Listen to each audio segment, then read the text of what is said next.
ఎవరిని మోసం చేస్తున్నావు? ఎవరిని మోసం చేస్తున్నావు? యేసు ప్రభువా తండ్రి, ఈ మోసగాడు, నీ పేరు చెప్పుకొని ఓటడిగిన మోసగాడు, ఈరోజు నువ్వు నీతో సంబంధం లేదు, నాకు సంబంధం లేదు, యేసు ప్రభు ఎవరో నాకు తెలియదు అంటున్నాడు నీ బిడ్డ. తండ్రి కళ్ళు తెరువు తండ్రి, భస్మం చేయి తండ్రి ఇతన్ని. యేసు ప్రభువా హల్లెలూయా. ఇదే నా న్యాయం. అటు క్రిస్టియన్ సోదరులు, మా క్రిస్టియన్ కుటుంబాలని నేను క్రైస్తవుని అంటాం, ఇట్టొచ్చేసి హిందూ కుటుంబాల్లో నేను హిందూ అంటాం. అసలు నేను ఒక్కటి అడుగుతున్నా, యేసు ప్రభు ఏం చెప్పాడు? యేసు ప్రభు ఏం చెప్పాడు? ఇషియా గ్రంథంలో, ఇషియా గ్రంథం 43:10 వాక్యంలో ఏం చెప్పాడు యేసు ప్రభు? నాకు ముందు ఏ దేవుడు లేడు. మళ్ళీ వినండి, నాకు ముందు ఏ దేవుడు లేడు, నా తర్వాత ఏ దేవుడు ఉండడు, నా తర్వాత ఏ దేవుడు ఉండడు.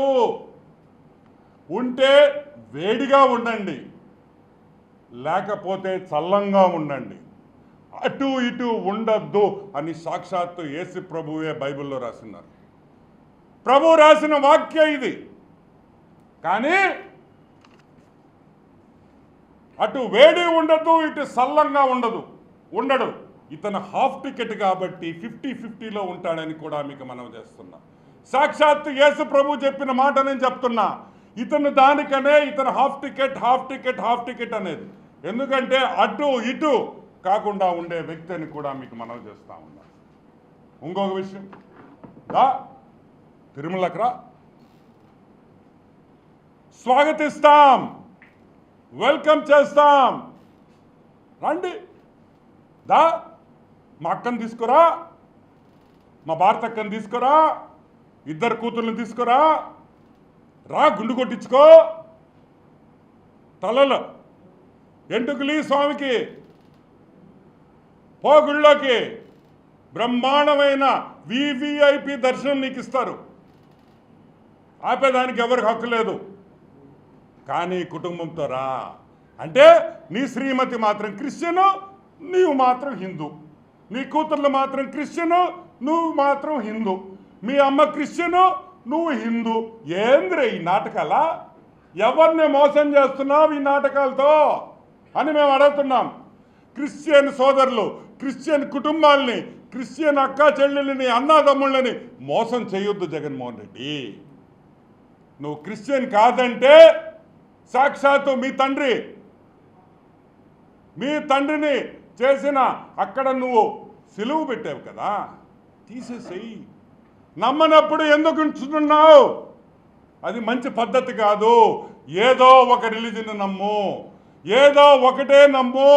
నువ్వు క్రిస్టియన్గా అన్నా ఉండు, హిందూగానా ఉండు, ఇద్దరిని మోసం చేయొద్దని కూడా నేను మనవి చేస్తాను. ఇంకొక విషయం,